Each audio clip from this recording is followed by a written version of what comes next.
Seja bem-vindo ao canal Casos Misteriosos. Não se esqueça de se inscrever e deixar o like se gostar do vídeo. Sem mais enrolação, bora pro vídeo. Hoje estou aqui com mais um caso real de arrepiar. Existe algo de misterioso e ao mesmo tempo assustadoramente belo no interior da Austrália. Aquele cenário vasto, desértico e aparentemente interminável. É um lugar que parece guardar segredos. Segredos que podem permanecer enterrados por anos, até mesmo décadas. E o caso de hoje é exatamente sobre isso. Em 2015, nos arredores da pequena cidade de Wanara, no sul da Austrália, um local remoto, cortado por uma estrada silenciosa cercada apenas por fazendas e vegetação seca, algo foi encontrado. Algo que desencadeou uma das investigações mais sombrias da história do país. E tudo começou com uma mala. Uma mala com um conteúdo que ninguém jamais poderia prever. Por trás desse objeto abandonado havia anos de perguntas sem resposta, uma investigação repleta de mentiras, sofrimento e perda. No centro de tudo isso, uma garotinha e sua mãe, sozinhas, sem identidade, sem ninguém que as reclamasse até aquele dia. Essa é a história de Carly e Candelisa. Vamos direto aos acontecimentos. No dia 14 de julho de 2015, ao longo da rodovia Karonda, próxima à cidadezinha de Wanara, um grupo de pessoas fazia uma viagem em direção a Adelaide. Como não havia absolutamente nada naquela área, além de fazendas de grãos e criação de ovelhas, eles decidiram parar no acostamento para uma rápida pausa. Foi nesse momento que notaram uma mala antiga e desgastada jogada ao lado da estrada. Ela estava parcialmente aberta, com alguns objetos saindo de dentro. Poderia parecer apenas uma bagagem perdida, talvez caída do teto de algum carro, mas a curiosidade falou mais alto. Após a pausa, o grupo resolveu checar o que havia dentro da mala, e foi aí que perceberam que ela continha roupas infantis, sujas, desbotadas e maltratadas pelo tempo. Até então, nada fora do comum, até que algo branco, parcialmente coberto por tecido, chamou a atenção. Ao se aproximarem, perceberam que parecia ser um pequeno osso, um maxilar, de uma criança. No começo, eles hesitaram. Será que era mesmo um osso humano? A dúvida os fez seguir viagem, mas o incômodo foi mais forte. A inquietação de que haviam encontrado algo terrível não os deixou em paz, e eles decidiram ligar para a polícia.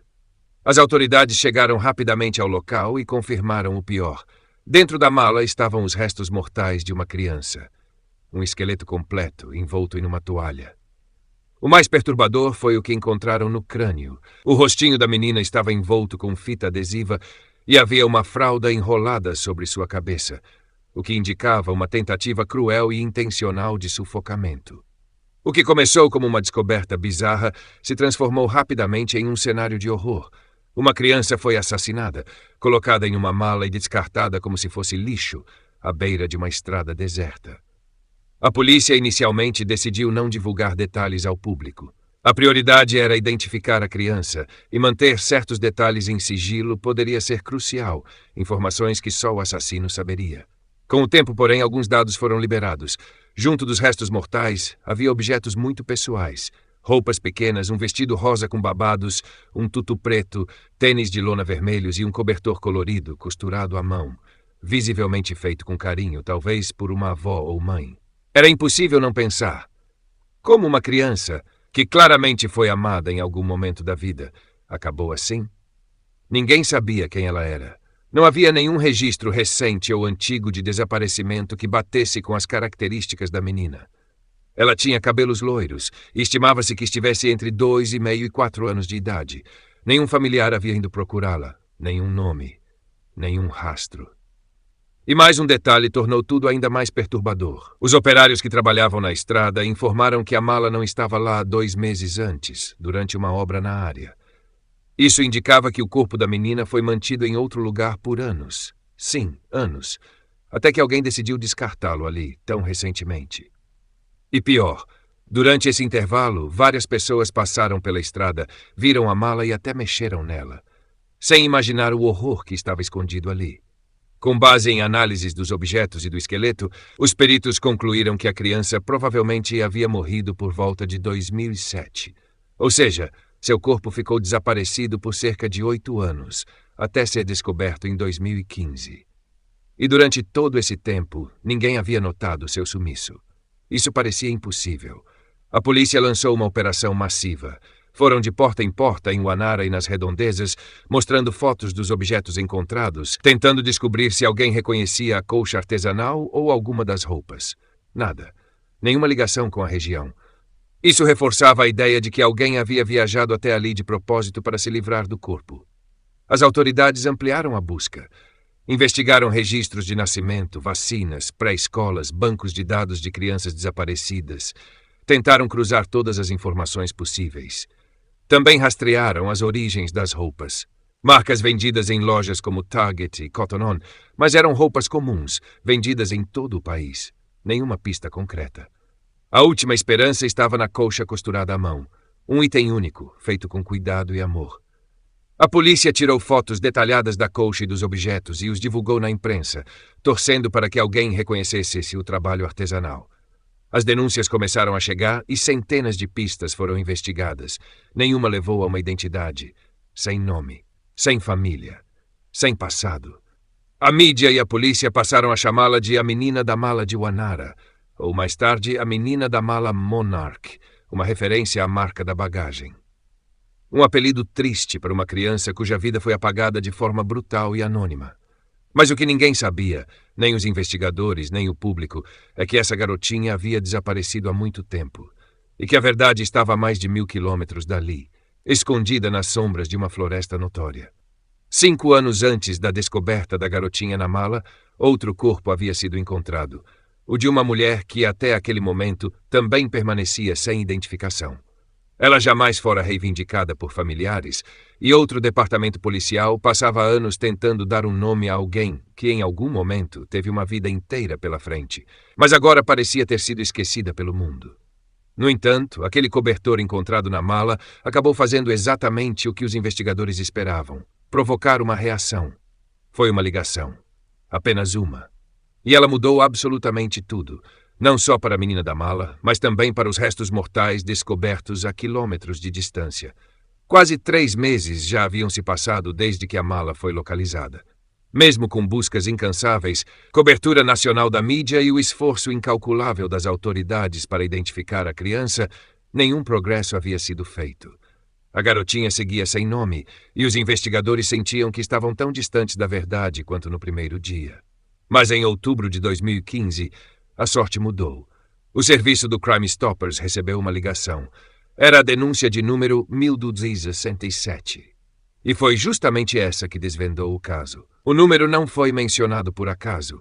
É uma prova de como uma única informação, mesmo que tardia, pode ser a peça que faltava no quebra-cabeça.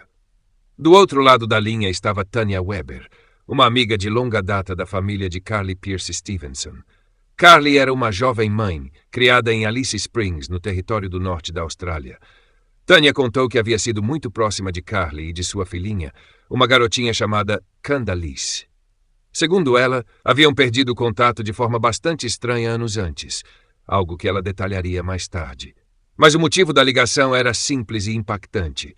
Tanya reconheceu o cobertor da reportagem.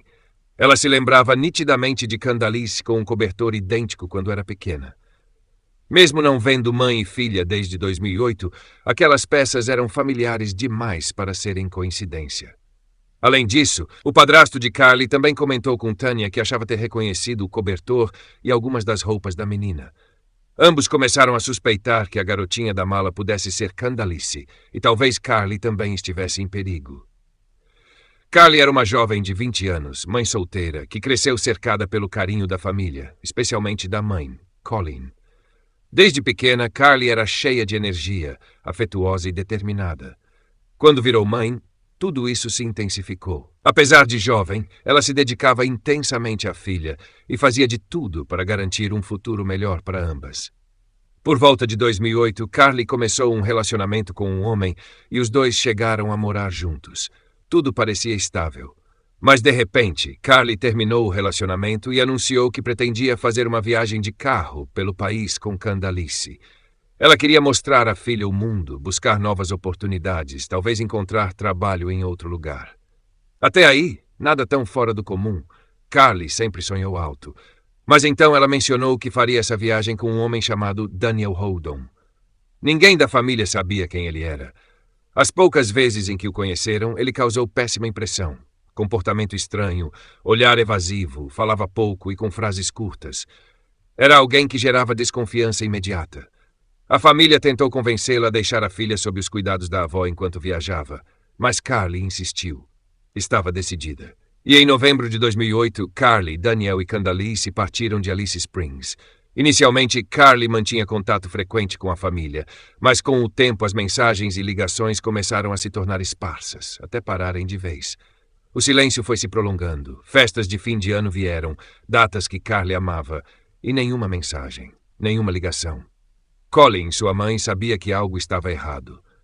Carly jamais deixaria de ligar no Natal, né? Especialmente porque adorava essa época do ano.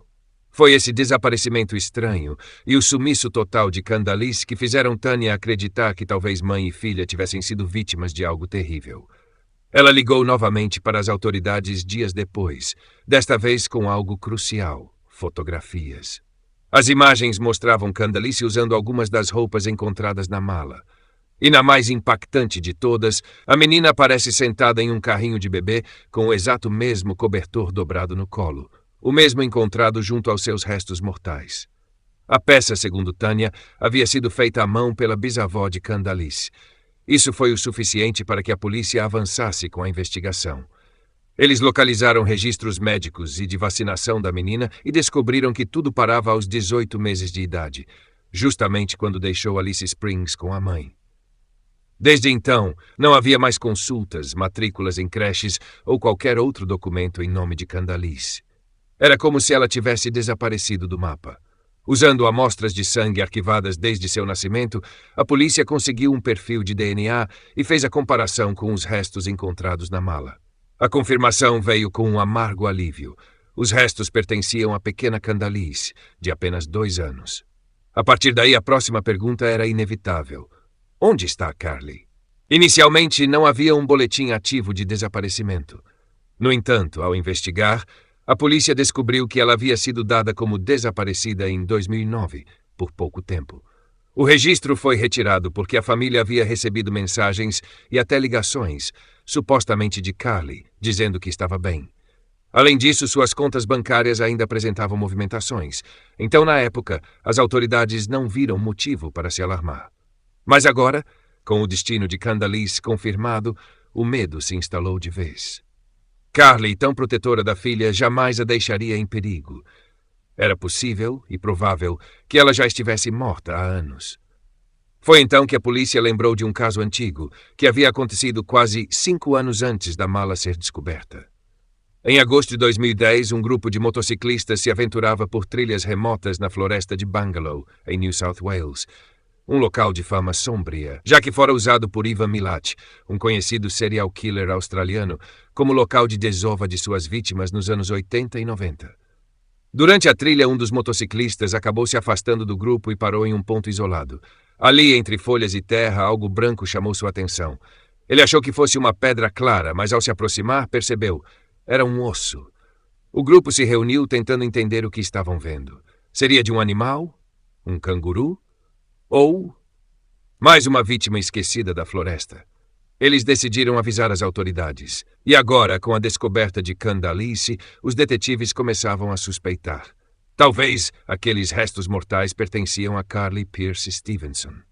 Depois de encontrarem o que pareciam ser restos estranhos na floresta, os ciclistas decidiram seguir com o dia, tentando não pensar muito sobre aquilo. Mas, horas depois, algo os incomodava. Uma sensação de que precisavam voltar para conferir de novo. E ainda bem que fizeram isso. Dessa vez, encontraram o que não deixava dúvidas. Um crânio humano, parcialmente enterrado sob uma fina camada de terra e folhas, próximo a uma árvore caída. Qualquer possibilidade de ser um animal, até mesmo a teoria bizarra de que era um canguru, desapareceu ali. Era real. E era horrível. Eles contataram as autoridades imediatamente. Mas antes de qualquer ação, a polícia pediu algo. Fotos. Isso porque o local onde o crânio foi encontrado, a floresta estadual de Belanglo, tem um passado sombrio. Foi lá que o notório serial killer Ivan Milat descartou vítimas, e desde então muitas denúncias parecidas surgiram ao longo dos anos. Mas até então, todas haviam se tratado de restos de animais. Por isso, pediram as imagens antes de mobilizar recursos. Dessa vez, ao verem o crânio nas fotos, não houve dúvidas. Era humano. A área foi rapidamente isolada e equipes forenses iniciaram os trabalhos. Os restos pertenciam a uma mulher e os sinais de violência eram claros e brutais. Fraturas no externo, na coluna e lesões compatíveis com esmagamento por um objeto pesado. Talvez um joelho, talvez um pé.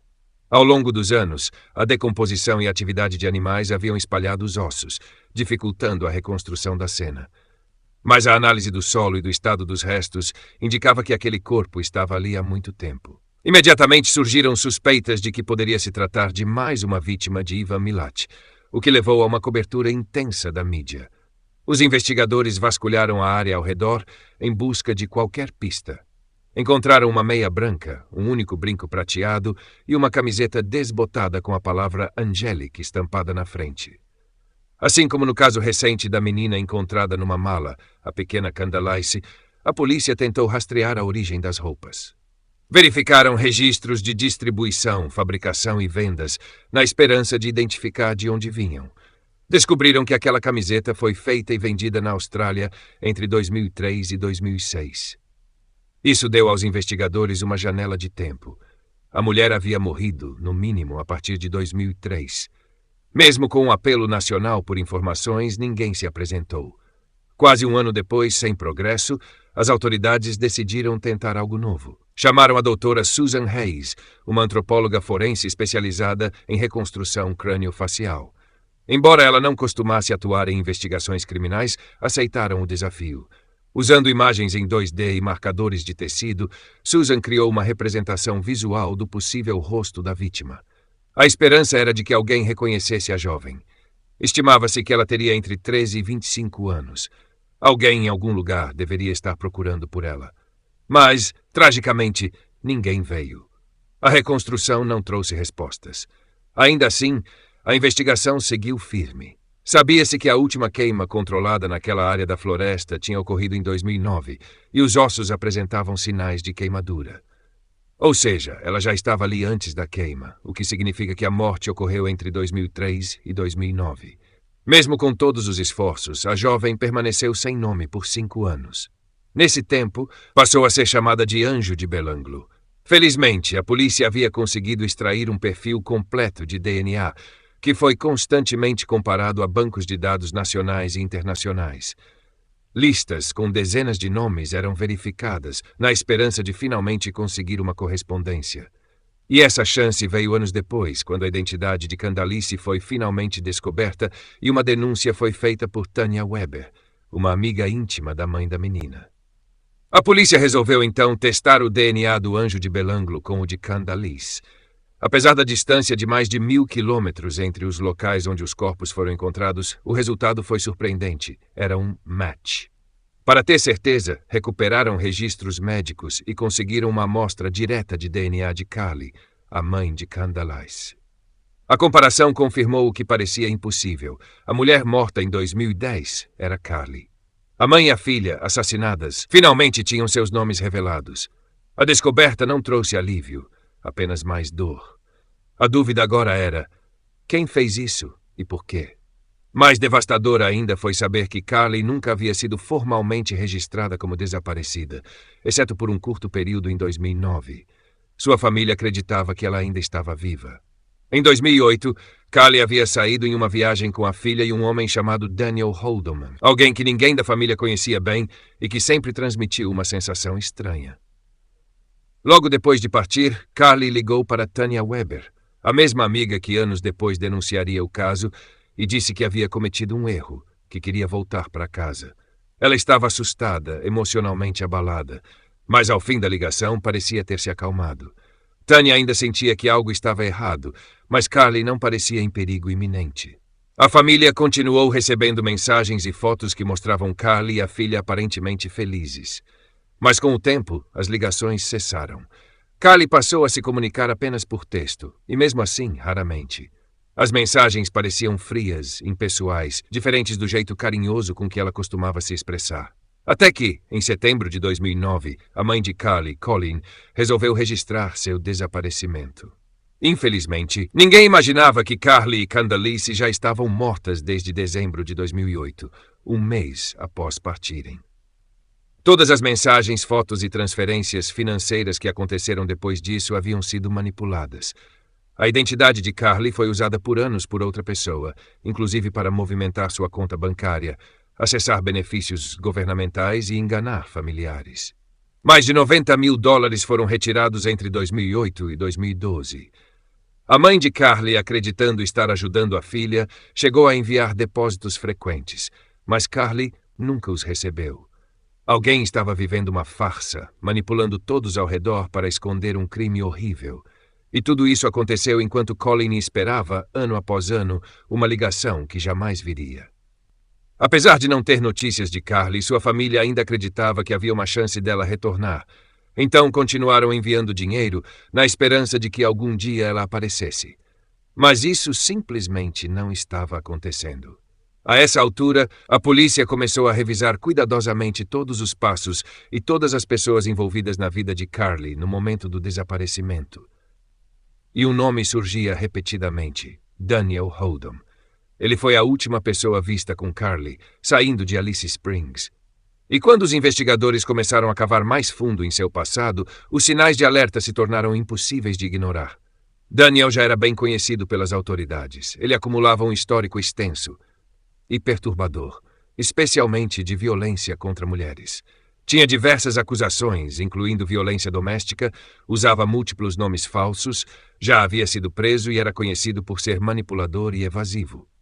Além disso, havia uma acusação de abuso sexual contra uma menor de idade registrada por volta de 2012 ou 2013, ou seja, anos depois do assassinato de Carly e sua filha Candice. Para onde quer que fosse, Daniel levava consigo uma nuvem de desconfiança e estranheza. Mas o que realmente começou a esclarecer o caso foi o testemunho de um de seus primos. A polícia conseguiu localizar a última parada conhecida de Carly e Candice antes de desaparecerem, e foi justamente na casa desse primo de Daniel. Ele relatou que Carly e Daniel ficaram hospedados ali por alguns dias, pouco antes do desaparecimento e assassinato que a polícia acredita ter ocorrido em meados de dezembro. Segundo ele, Carly e Daniel discutiram feio por questões financeiras. Daniel achava que Carly pagaria por algumas acomodações, mas ela retrucou, afirmando que essa viagem tinha sido ideia dele e que ele sabia muito bem que ela estava desempregada e sem dinheiro. Como ela poderia pagar por tudo? Depois da briga, o primo contou que Daniel saiu com Carly de carro no meio da noite dizendo que queria ajudá-la a esfriar a cabeça. Eles partiram repentinamente, deixando Candice para trás sob os cuidados do primo. Daniel só retornou na manhã seguinte, sozinho. Naturalmente, o primo estranhou a situação e questionou: "Cadê a Carly? A filha dela ainda está aqui? Por que você está com o carro dela?" Daniel então deu uma explicação absurda. Disse que Carly teria desistido de tudo, que queria ser deixada num hotel, que não queria mais saber da filha, do carro, nem de nada. E como se isso já não fosse alarmante o suficiente, Daniel afirmou que levaria Candice para ficar com algum parente de Carly. Além disso, pediu ajuda para trocar o carro dela por outro. O primo ficou desconfiado. Tudo parecia errado. A partir desse momento, ninguém mais viu Carly ou Candice. Elas simplesmente desapareceram. Carly havia entrado naquele carro com Daniel, a poucas horas do local onde mais tarde seria encontrado seu corpo, e nunca mais foi vista. Pouco depois, Daniel levou Candice e ela também desapareceu. Isso colocou Daniel no centro da investigação de um duplo assassinato. A polícia começou a analisar dados de torres de celular. Descobriram que, mesmo depois da suposta desistência de Carly, seu telefone continuava ativo por meses. E sempre que ele era localizado, o celular de Daniel também estava por perto. Mesmo ele alegando que a tinha deixado sozinha e sem carro, os registros mostravam o contrário. Os dois celulares se moviam juntos, como se estivessem com a mesma pessoa. Além disso, imagens de câmeras de segurança mostravam que, nos momentos em que os dois celulares estavam próximos, apenas Daniel aparecia. Nenhum sinal de Carly. A essa altura, também não havia mais informações sobre o paradeiro de Candice, e a situação ficava cada vez mais suspeita. As investigações revelaram que Daniel estava usando os cartões de Carly para sacar dinheiro. E mais, havia uma mulher se passando por ela. Essa mulher ia até bancos, órgãos de assistência social, mudava dados bancários e até recebia benefícios em nome de Carly. A farsa estava muito bem elaborada. A polícia então conseguiu identificar essa mulher. Seu nome era Hazel Passmore. Ela tinha um passado profundamente conectado com Daniel. Na verdade, Hazel e Daniel tinham sido um casal amigos de Carly e do namorado dela na época. O relacionamento dos quatro era no mínimo confuso. Anos antes, Hazel conheceu Daniel numa fase em que ele tentava criar uma nova identidade. Assim como fez depois com Carly, ele a convidou para viajar pela Austrália. Os dois partiram em uma espécie de aventura, levando os 3 filhos de Hazel, 2 de outro relacionamento e um que possivelmente era de Daniel. Mas a viagem terminou em tragédia. Em 2008, enquanto faziam um trajeto de volta para Alice Springs, Daniel também usava essa viagem para transportar drogas. O carro em que estavam se acidentou ao tentar desviar de um canguru. 2 dos filhos de Hazel foram arremessados e morreram na hora. Hazel ficou gravemente ferida, paralisada e teve uma perna amputada. Depois, descobriu-se que Daniel havia usado metanfetamina nos dias anteriores ao acidente. O que chocou Hazel foi que, menos de um mês após o acidente, enquanto ela ainda estava internada, Daniel apareceu no hospital com Carly e Candice. Eles estavam juntos. Hazel percebeu de imediato que havia algo estranho entre os dois. Essa suspeita se confirmou quando, um dia após o funeral dos filhos de Hazel, Daniel fugiu com Carly. Abalada, Hazel moveu um processo civil contra Daniel pelos danos causados no acidente. E foi logo depois disso, em dezembro de 2008, que Daniel levou Carly para aquele passeio do qual ela nunca mais voltou. De forma inesperada, Daniel voltou a procurar Hazel. Disse que se arrependia, que havia cometido um erro e que queria retornar para casa. Chegou dias depois, logo após a morte de Candice. Quando os restos mortais de Carly e Candice foram descobertos anos mais tarde, a polícia procurou Hazel. Ela disse inicialmente que não sabia de nada. Mas após pressão e confrontos com as provas, Hazel acabou confessando. Ela revelou que tinha ajudado Daniel a acessar as contas de Carly, que enviou mensagens fingindo ser ela e que, por um tempo, acreditou que Carly realmente tinha fugido. Mas tudo mudou quando Hazel encontrou um cartão de memória entre os pertences de Daniel. Ao abri-lo, descobriu fotos chocantes do corpo de Carly na floresta. Daniel havia assassinado Carly e registrado tudo com fotos. Em pânico, Hazel confrontou Daniel. Ele então confessou tudo, disse que matou Carly ao esmagar sua traqueia e peito com os pés, uma morte brutal. Depois voltou à casa do primo, pegou Candice e ficou alguns dias viajando com ela, fingindo ser seu pai. Em determinado momento, hospedou-se num motel perto de Narrandera e ali matou a menina, sufocando-a com fita adesiva e um fralda. Depois enrolou o corpo num lençol, colocou numa mala e a descartou na estrada. Mesmo sabendo de tudo isso, Hazel não procurou a polícia. Pelo contrário, continuou fingindo ser Carly. Foi a órgãos públicos, recebeu benefícios e viveu com Daniel, sustentada pelo dinheiro da mulher assassinada. Quando confrontada, Hazel alegou que teve medo, que ao ver do que Daniel era capaz, temeu pela própria vida e pela vida da filha que tiveram juntos. Mas muitos não acreditaram nessa justificativa. Afinal, se ela estava com medo, por que continuou com a farsa mesmo anos depois de se separar dele? A confissão de Hazel, no entanto, foi crucial para o caso. Ela entregou o cartão de memória à polícia, a prova mais importante que vinculava Daniel diretamente ao assassinato de Carly. Daniel James Holden foi preso em outubro de 2015 pelo assassinato de Carly Pierce Stevenson. Pouco tempo depois, em dezembro, também foi formalmente acusado pelo assassinato da pequena filha de Carly, a menina de apenas 2 anos chamada Candace Pierce. Apesar das evidências esmagadoras contra ele, o processo judicial avançou de forma lenta e frustrante. Só em 2018, quase uma década após os crimes, Holden finalmente se apresentou diante de um juiz. E dessa vez mudou sua versão dos fatos. Declarou-se culpado. Inicialmente ele havia tentado se declarar inocente, talvez ainda tentando manipular o sistema, como sempre fez com as pessoas ao seu redor.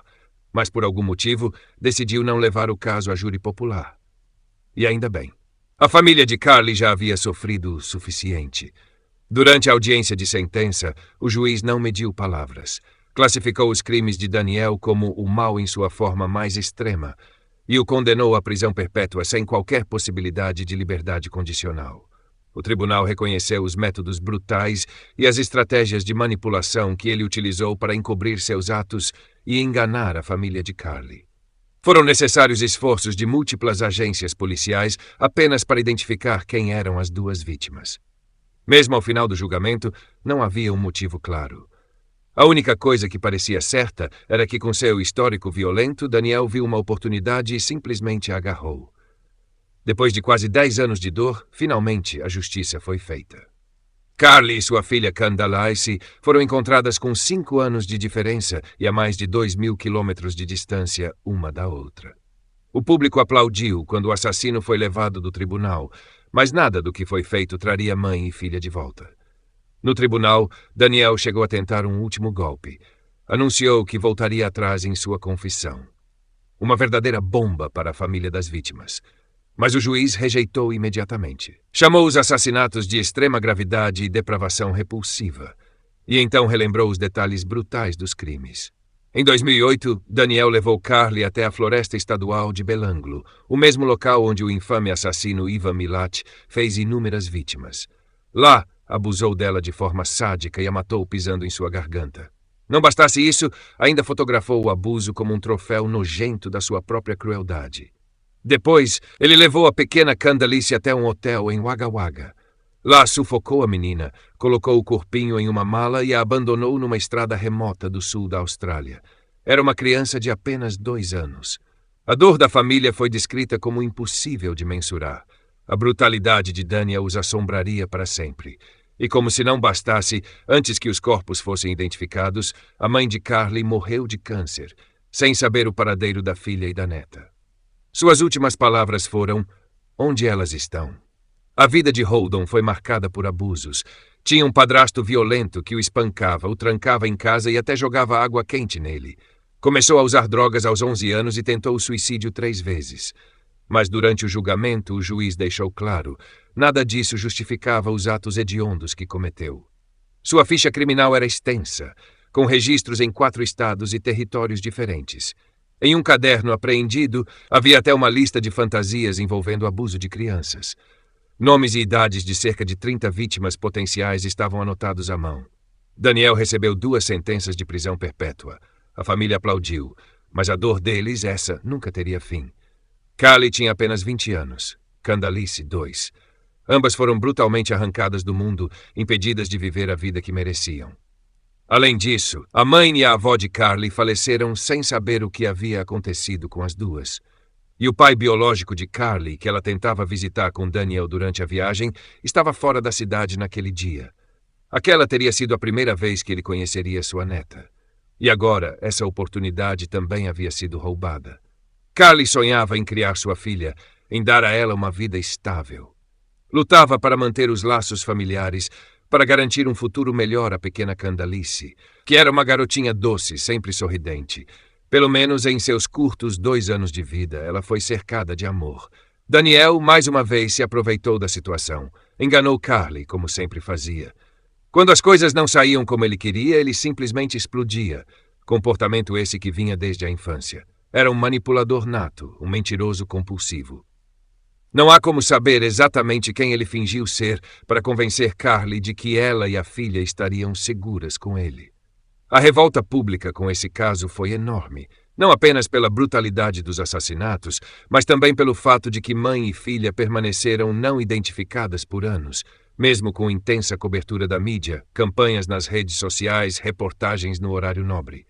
O que mais chocava era como, mesmo com uma investigação em larga escala, elas conseguiram desaparecer à vista de todos. E ainda assim, ninguém sabia quem eram. Esse caso escancarou como, mesmo com o esforço das autoridades, ainda é possível que pessoas inocentes simplesmente desapareçam pelas brechas do sistema. Isso levou a reformas no sistema de benefícios sociais da Austrália, incluindo novos protocolos para a verificação de identidade de quem solicita ajuda financeira. Também surgiram iniciativas para entender como uma criança, indefesa e sem voz, pôde ser esquecida por tanto tempo. Ao menos a morte delas não foi totalmente em vão. Mudanças foram feitas, e o cobertor encontrado com Candace, que antes era símbolo de um mistério sombrio, foi devolvido à família, agora como uma conexão dolorosa, mas real, com o que ainda vivem em seus corações. Daniel nunca será um homem livre novamente, mas mesmo assim, muitas perguntas seguem sem resposta. Será que há outras vítimas? Como impedir que algo assim volte a acontecer? Carly e Candace mereciam mais. Mereciam ser encontradas, protegidas, salvas. Mereciam a chance de viver. Essa história é um lembrete brutal de que nunca sabemos, de fato, quem está por trás de certas máscaras. Há pessoas extremamente perigosas que se escondem sob uma fachada de normalidade. Então, proteja-se. Proteja quem você ama. E nunca hesite em pedir ajuda ou em denunciar quando algo não parece certo.